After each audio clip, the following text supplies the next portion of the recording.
नमस्कार, India voice देख रहे हैं आप। आपके साथ मैं हूं स्वीटी दीक्षित। बुलेटिन की शुरुआत करेंगे अहम जानकारी के साथ। बता दें, बीजेपी अध्यक्ष जेपी नड्डा ने घोषणा की है कि 13 राष्ट्रीय उपाध्यक्ष, 8 राष्ट्रीय महामंत्री की घोषणा अब जेपी नड्डा ने कर दिया। वसुंधरा राजे को राष्ट्रीय उपाध्यक्ष बनाया गया है, वहीं सुनील बंसल को राष्ट्रीय महामंत्री बनाया गया है। तो बीजेपी लगातार कमर कस रही है। राजस्थान में अब बीजेपी अपना परचम लहराने के लिए पूरी तरीके से मैदान में उतरती हुई नजर आ रही है। बता दें, सुबह 10 बजे का वक्त बताया जा रहा था जब जेपी नड्डा पहुंचने वाले थे राजस्थान में। उनका कोर कमेटी की बैठक होने वाली थी और ऐसे में देखिए ये खबर निकल के सामने आ गई कि 13 राष्ट्रीय उपाध्यक्ष और 8 राष्ट्रीय महामंत्री की घोषणा जेपी नड्डा ने कर दी है। इसमें वसुंधरा राजे को भी बड़ी जिम्मेदारी मिली है, उनको राष्ट्रीय उपाध्यक्ष बनाया गया है।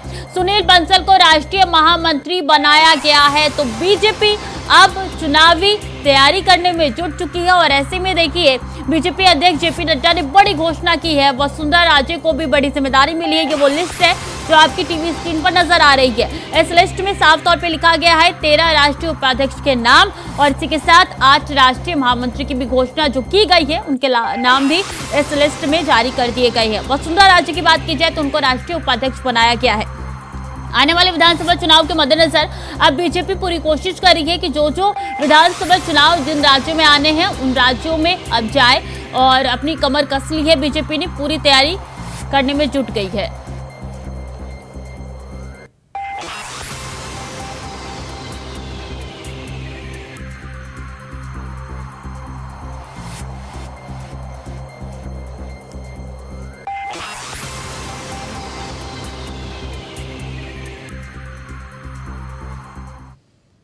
और सीधे चलेंगे जहां अखिल भारतीय शिक्षा समागम का उद्घाटन कार्यक्रम में धर्मेंद्र प्रधान क्या कुछ कह रहे हैं, आपको सुनवाते हैं। उच्च शिक्षा पर केंद्रित हुई थी। आज जब हम सब दूसरे शिक्षा समागम का साक्षी बन रहे हैं तो उसमें स्कूल शिक्षा, उच्च शिक्षा और कौशल युक्त शिक्षा तीनों समाहित है। यह हम सभी के लिए सुखद अनुभूति है कि हम वाराणसी में भी आदरणीय प्रधानमंत्री जी का प्रेरणादायी मार्गदर्शन मिला था और आज भी हमें उनका सानिध्य और प्रेरक मार्गदर्शन का अवसर मिल रहा है।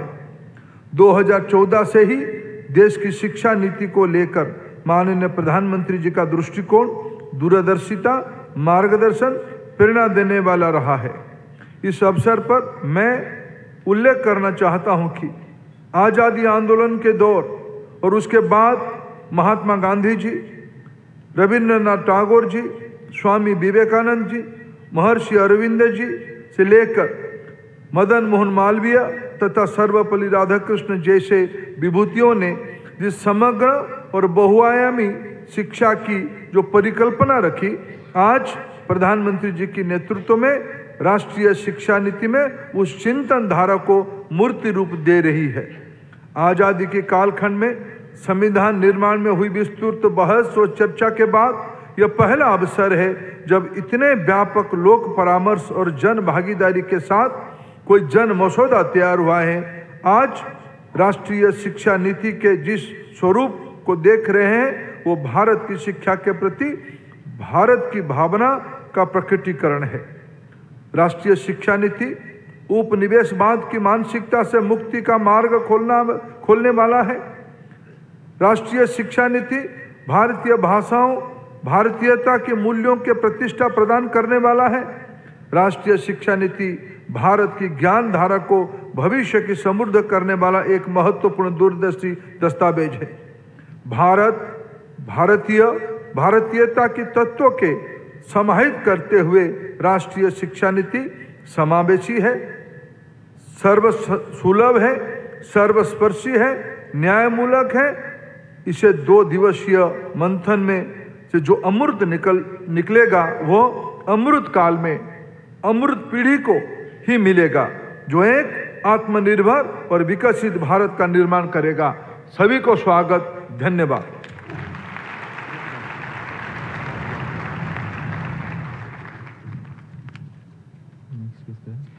धन्यवाद माननीय शिक्षा मंत्री जी। Remember to celebrate the milestones as you traverse the road to your future. Since its inception 3 years ago, NEP 2020 has been a catalyst for introducing innovative and progressive reforms at all levels of education. माननीय प्रधानमंत्री जी, हमारी अगली प्रस्तुति एक छोटी सी video है जो राष्ट्रीय शिक्षा नीति 2020 की उल्लेखनीय सफलताओं को दर्शाती है। Video please.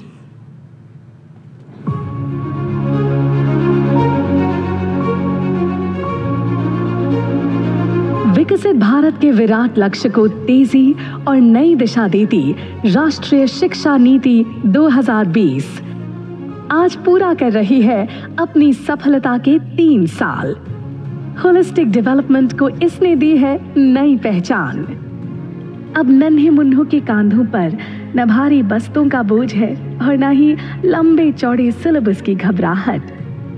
आज छात्र अपनी मातृभाषा में सीखते हैं। स्किल्ड युवा अपने हुनर की हुंकार से नए भारत के साथ कदम मिलाते हुए आगे बढ़ते जाते हैं। प्रधानमंत्री श्री नरेंद्र मोदी जी के कुशल मार्गदर्शन में शुरू हुई राष्ट्रीय शिक्षा नीति 2020 ने शिक्षा जगत की काया पलट कर सीखने और सिखाने की परिभाषा ही बदल दी है। कुछ कर गुजरने की भावना से भरे नौजवानों को तैयार करने में बड़ी भूमिका होती है हमारी शिक्षा की, हमारी शिक्षा व्यवस्था की, हमारी शिक्षा परंपरा की। आज देश के पास 21वीं सदी की जरूरतों को पूरा करने वाली नई राष्ट्रीय शिक्षा नीति भी है। अब हमारे बच्चे ना कौशल की कमी के कारण रुकेंगे और ना ही भाषा की सीमा में बंधेगी। कभी दुखी मन से पाठ रटने वाले बच्चों के चेहरे पर आज जादुई पिटारे से सीखने की मुस्कान है। निपुण भारत के कमाल के कारण ही तो बच्चे विद्या प्रवेश में खुशी खुशी स्कूल जा रहे हैं। समय की मांग के अनुसार बुनियादी शिक्षा के लिए नेशनल करिकुलम फ्रेमवर्क बनाया गया है। पहली बार प्री स्कूल के 3 साल भी एजुकेशन सिस्टम में रिकॉग्नाइज किए गए हैं। उच्च शिक्षा भी फ्लेक्सिबिलिटी और मल्टीडिसिप्लिनरिटी के नए अवतार में आई है। आईआईटी मद्रास ने बीएस इलेक्ट्रॉनिक में ऑनलाइन कोर्स शुरू कर एम्प्लॉयबिलिटी की नई राह खोली है। संस्कृत और वैदिक शिक्षा के कई कोर्सेज का स्किल सर्टिफिकेशन किया गया है। इंटरनेशनलाइजेशन बढ़ाने के लिए उठाए कदमों की गूंज अब सुनाई पड़ने लगी है। भारत के 2 आईआईटीज विदेशों में स्थापित हो रहे हैं। 2 ऑस्ट्रेलिया यूनिवर्सिटीज गिफ्ट सिटी में आ रही हैं और कई संस्थानों के साथ जॉइंट, डुअल और ट्विनिंग डिग्री की व्यवस्था स्थापित हो रही है। शिक्षा से वंचित लोगों के लिए उल्लास ने दी है नई आस। स्किल की दुनिया भी अब बन रही है फ्यूचर रेडी। प्रधानमंत्री कौशल विकास योजना के अंतर्गत आज युवाओं की रीस्किलिंग और अपस्किलिंग पर अत्यधिक फोकस किया जा रहा है। स्किल इंडिया मिशन के अंतर्गत अब तक कुल 6 करोड़ 35 लाख युवाओं की स्किलिंग कर उनके होलिस्टिक डेवलपमेंट पर दिया गया है जोर। न्यू एज स्किलिंग, इंडस्ट्री 4.0 और मल्टी स्किलिंग पर बल दिया जा रहा है। नेशनल क्रेडिट फ्रेमवर्क से शिक्षा और स्किल के सभी स्तरों पर सामंजस्य बना है। दीक्षा, स्वयं, 280 टीवी चैनल्स एवं ई गवर्नेंस प्लेटफॉर्म समर्थ आदि के जरिए शिक्षा में टेक्नोलॉजी का हो रहा है भरपूर प्रयोग। इंजीनियरिंग, लॉ, स्किलिंग की पुस्तकों का अनुवादनी ऐप द्वारा भारतीय भाषाओं में अनुवाद हो रहा है। जेईई, नीट और अन्य परीक्षाएं भारतीय भाषाओं में हो रही हैं। इंडियन नॉलेज सिस्टम को मेन स्ट्रीम शिक्षा में समाहित करने के लिए कई रेगुलेशंस जारी किए गए हैं। राष्ट्रीय शिक्षा नीति 2020 ने 3 सालों में ही लोकप्रियता के कई कीर्तिमान हासिल कर ज्ञान का उजियारा फैलाया है, जो देश के लिए अमृतकाल के पथ को आलोकित करेगा। भारत माता की, भारत माता की, वंदे वंदे।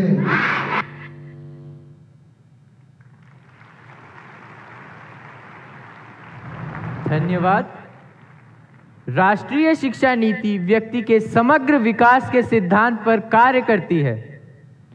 केंद्रीय विद्यालय सेक्टर 8 रामकृष्णपुरम की कक्षा 11वीं की छात्रा रागिनी राजपूत द्वारा माननीय प्रधानमंत्री जी के विजन मिशन लाइफ पर एक पेंटिंग तैयार की है और इस अवसर पर यह पेंटिंग माननीय प्रधानमंत्री जी को भेंट करना चाहती हैं।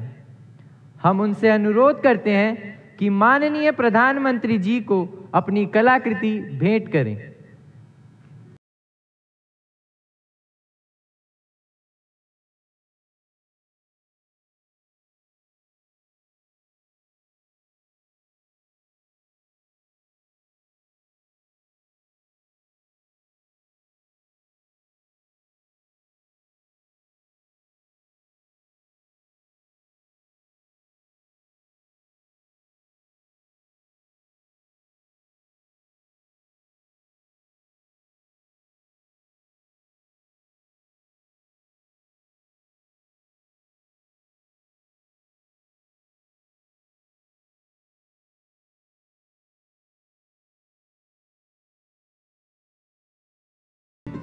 Under the centrally sponsored scheme of Pradhan Mantri Schools for Rising India, nearly 14,500 schools across the nation will develop as PM Shri schools and fulfill a basic objective of NEP 2020, that of imparting quality education to students is fulfilled. मैं माननीय प्रधानमंत्री जी से अनुरोध करती हूँ कि वह PM Shri funds की पहली इंस्टॉलमेंट जो चयनित विद्यालयों को दी जा रही है उसका अनावरण बटन दबाकर करें।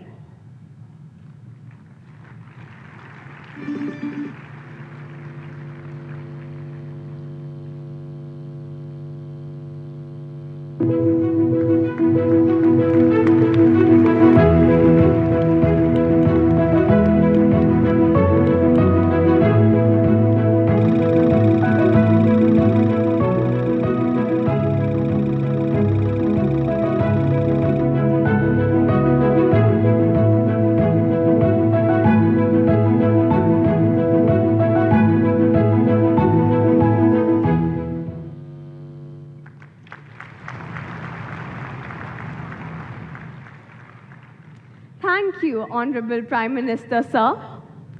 Let us glimpse into these exemplary schools through a short film. Can we have the film, please?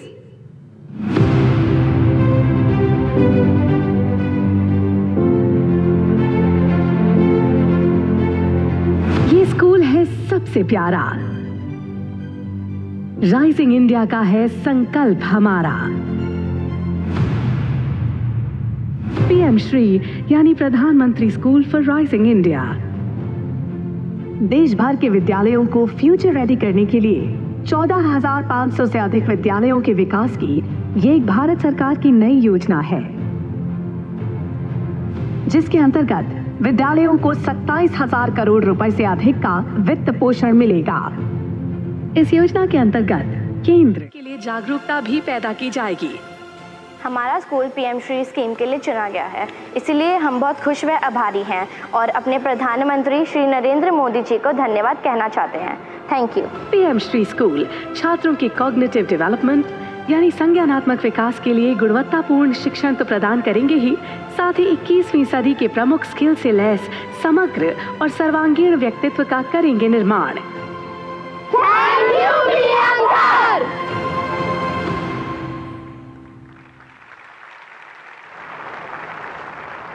धन्यवाद। मु भारत नागरिक होइथे बारू गर्वित हूँ मारा देश प्रातः मारी भागतीनु वाचान आपुम छु। ये एक अलग अलग पहचान पे हमू के गर्व छु। मोय देहोर बाबे उपयुक्तो नागरिक होबोलोय आप्राण चेष्टा करेम। एनेदु मगिलची एनेदु नाटु मक्कलिन नलवा विलुम सेलिपिलम उल्लधु। भाषा अनेक किंतु भाव एक कि हमें अपने गौरवशाली भारतवर्ष पर गर्व है। लगभग 500 से अधिक भाषाएं बोलने वाले इस राष्ट्र का गौरव ही इसका भाषा संगम है। यहाँ का प्रत्येक नागरिक साथ मिलकर अपने साझा सपनों आशाओं तथा आकांक्षाओं की अभिव्यक्ति बड़े ही अनूठे ढंग से प्रस्तुत करता है। भारत की यह बहुभाषी विशेषता हमारे स्कूली शिक्षा में परिलक्षित होती है। केंद्रीय विद्यालयों में तो एक भारत श्रेष्ठ भारत और भाषा संगम की गतिविधियां वर्ष भर संचालित होती हैं और विद्यालय का प्रत्येक विद्यार्थी अन्य राज्यों की कोई न कोई भाषा अवश्य सीखता है। भाषाई विविधता हमारी शक्ति और सौंदर्य है। हम माननीय प्रधानमंत्री जी से विनम्र अनुरोध करते हैं कि भारत की विभिन्न भाषाओं में कौशल विकास एवं उद्यमशीलता मंत्रालय द्वारा प्रकाशित पाठ्य पुस्तकों का विमोचन एवं लोकार्पण करने की कृपा करें।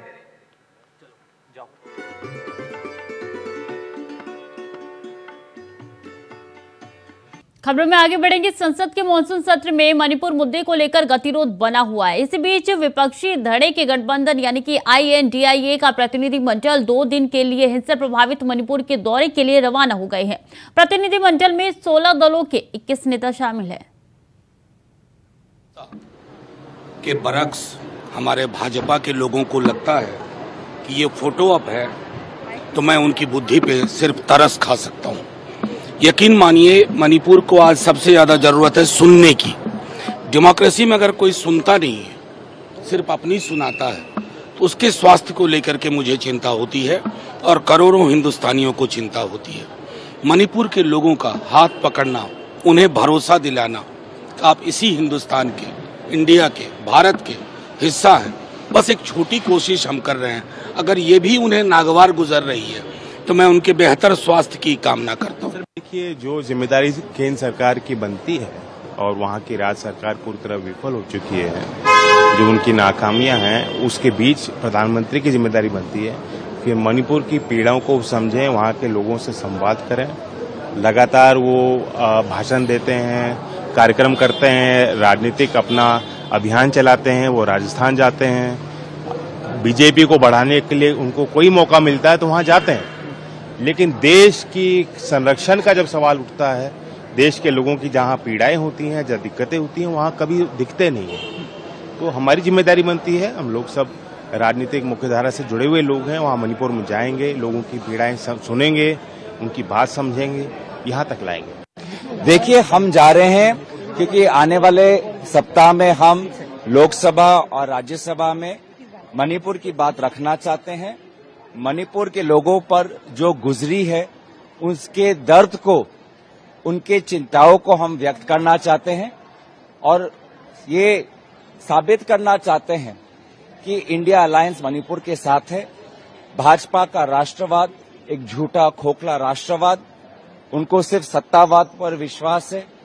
आज जो लोग वन इंडिया की बात करते हैं, उन्होंने मणिपुर में 2 मणिपुर बना दिए हैं।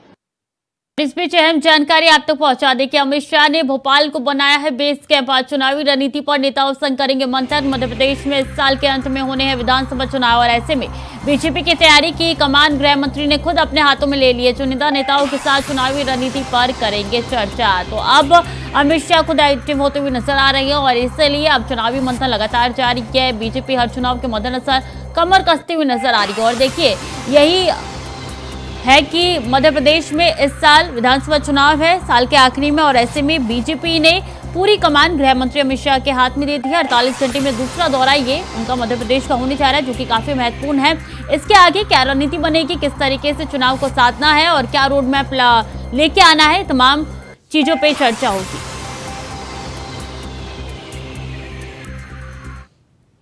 कटिहार गोलीकांड में 2 लोगों की मौत के मामले में एसपी जितेंद्र कुमार ने प्रेस वार्ता कर बयान जारी किया है। उन्होंने कहा है कि जहां शव बरामद हुआ है, हमने वहां जाकर जांच की। उस जगह की दूरी को देखते हुए यह संभव है कि पुलिस की गोली से व्यक्ति की मौत हुई है। हमने सीसीटीवी वीडियो देखा है। वीडियो में दिख रहा है कि एक युवक आता है और 2 लोगों को गोली मारकर निकल जाता है।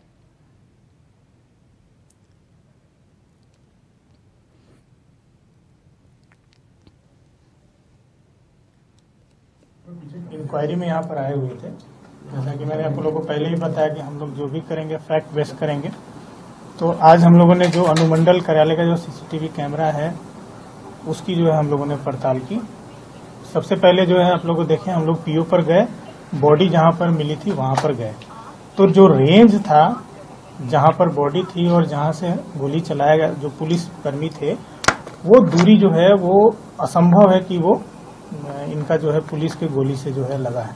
फिर हम लोगों ने सीसीटीवी फुटेज पड़ताल किया, तो वहां पर मैं आपको वीडियो भी शेयर कर दूंगा मैं आप लोग को। यहाँ पर सीधा दिख रहा है कि एक लड़का जो है वो आता है और दोनों को ठाए ठाए गोली मारता है और फिर जो है वो वहां से निकल जाता है। तो इसमें जो पहले जो हम लोगों के द्वारा जो आप लोगों को बताया गया था कि ये जो भीड़ का फायदा लेकर के कुछ क्रिमिनल तत्व के लोग जो है इस पूरे बारसोई का माहौल खराब करने के लिए ये पूरी प्लानिंग के साथ ये किए हैं। और अभी जो हम लोग का जो जांच है, ये जो प्रिलिमिनरी जो जांच है, जो फुटेज है और जो पीओ है, वो सारी जांच जो हम लोग ज्वाइंट किए। और कटिहार में बिहार पुलिस की फायरिंग में 2 लोगों की मौत के बाद सियासी घमासान जारी है। एक और भाजपा लगातार महागठबंधन सरकार पर हमला बोल रही है, वही दूसरी ओर राजद इसे भाजपा की साजिश बता रही है और जदयू भाजपा नेताओं को होमवर्क करने की सलाह दे रही है। नीतीश कुमार जी के राज में बिजली मांगने से गोली मिल रहा है, अपराधी गोली मारे, पुलिस गोली मारे। नीतीश का राज है, यहाँ अपराधी की तरह पुलिसिया डंडा चल रहा है, तो लाठी और गोली की सरकार नीतीश कुमार की हो गई। हर पुलिस फायरिंग के बाद पुलिस यही बयान देती है कि हमारी फायरिंग से लोग नहीं मरे, भीड़ में किसी ने गोली चला दिया। ये कोई पहली बार थोड़ी है, इन लोगों ने देखा कि पुलिस ने फायरिंग की, इतनी गोलियां चली और उसी गोली से मौत हुई। लेकिन अब पुलिस जो बहाना खोज रही है बचने के लिए, कह रही है कि नहीं फायरिंग जो हमारी फायरिंग से नहीं बल्कि पब्लिक में किसी ने गोली मार दिया। तो इस तरह की गलत बयानी से मामला छिपता नहीं है। तमिलनाडु बीजेपी ने 2024 के आम चुनाव से पहले राज्य में 6 माह चलने वाली अपनी पदयात्रा NMN मक्कल की तैयारियां पूरी कर ली है। इसका शुभारंभ करने के लिए शुक्रवार को केंद्रीय गृह मंत्री अमित शाह मदुरै पहुंचे थे। इस दौरान राज्य भाजपा द्वारा आयोजित NMN की तैयारी अब कर ली गई है।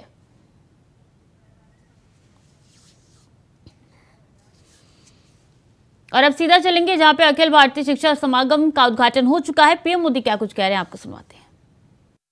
काशी के नवनिर्मित रुद्राक्ष सभागृह में हुआ था। इस बार ये समागम दिल्ली के इस नवनिर्मित भारत मंडपम में हो रहा है।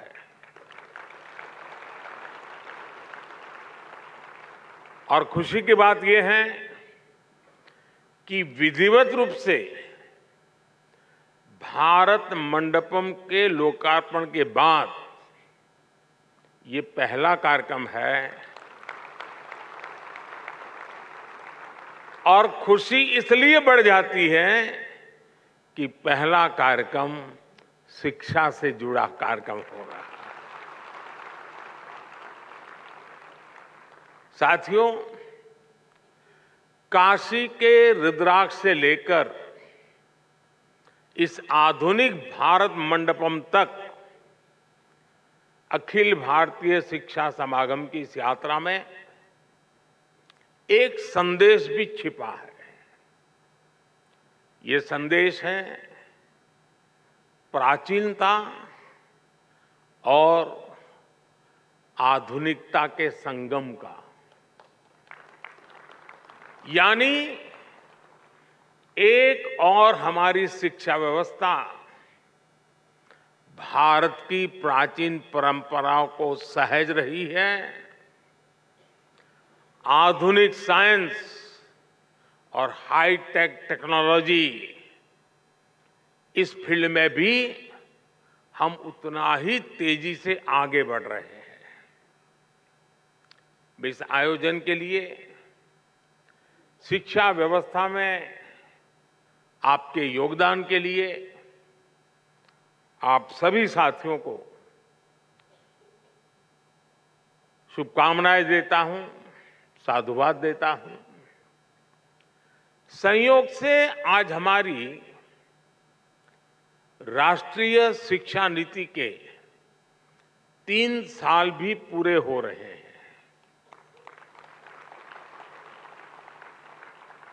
देश भर के बुद्धिजीवियों ने, एकेडमिशियंस ने और टीचर्स ने इसे एक मिशन के रूप में लिया और आगे भी बढ़ाया। मैं आज इस अवसर तो पीएम नरेंद्र मोदी को सुन रहे थे आप। उनकी तरफ से साफ तौर पे कहा गया कि शिक्षा के क्षेत्र में आगे जाना है और हर उस बच्चे को शिक्षा देना है जो कि उनसे वंचित है। तो फिलहाल के लिए बुलेटिन में इतना ही। खबरें लगातार जारी है, देखते रहिए इंडिया वॉइस।